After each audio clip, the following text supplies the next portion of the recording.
छत्रपती संभाजीनगरमध्ये भाजप आणि राष्ट्रवादीत बैठक झाली। राष्ट्रवादीकडून 35 जागांची मागणी करण्यात आली आहे। पहिल्या टप्प्यातील प्राथमिक चर्चा पूर्ण झाली आहे। अंतिम निर्णय वरिष्ठ पातळीवर सोडण्यात आलेला आहे। त्यामुळे छत्रपती संभाजीनगरमध्ये भाजप आणि राष्ट्रवादीत बैठक झाली। राष्ट्रवादीकडून 35 जागांची मागणी करण्यात आली आहे।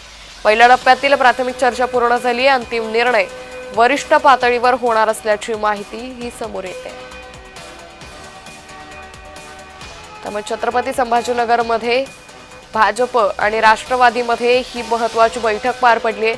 खरं तर गेल्या काही दिवसांपासून सातत्यानं भाजप आणि शिवसेना यांच्या बैठका होत होत्या, मात्र राष्ट्रवादी या बैठकांमध्ये सहभागी होत नसल्याचं पाहायला मिळत होतं। आणि आता छत्रपती संभाजीनगरमध्ये मात्र वेगळं चित्र सध्या दिसून येत आहे। भाजप आणि राष्ट्रवादीत बैठक पार पडली आहे। या संदर्भात अधिक माहिती घेऊयात आमचे प्रतिनिधी विजय चिडे यांच्याकडून। विजय, संभाजीनगरमध्ये राष्ट्रवादीकडून 35 जागांची मागणी करण्यात आली आहे, काय एकंदरीत राजकीय समीकरण?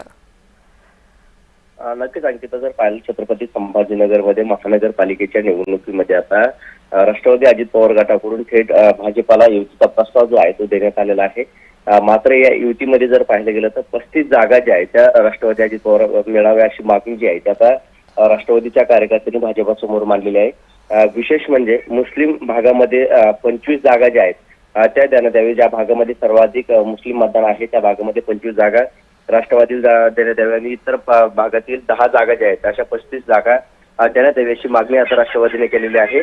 भाजपासोबत त्यांची काल या संदर्भात बैठक देखील पार पडलेली आहे। आज वरिष्ठ नेत्यांसोबत बैठक होणार आहे। भाजप आता हे प्रस्ताव मान्य करणार का याकडे सर्वांचं लक्ष असणार आहे, कारण शिंदे सेना आणि भाजप या दोघांमध्ये काही दिवसापासून चर्चा देखील सुरू आहे। दोघं 50-50% जागा घेण्याची शक्यता आहे। मात्र आता राष्ट्रवादी अजित पवार गट देखील आता त्यांच्यात सामील होण्यासाठी प्रस्ताव टाकलेला आहे। त्यामुळे आता या प्रस्तावाला भाजप कसं प्रतिसाद देतो हे पाहणं महत्त्वाचं असणार आहे।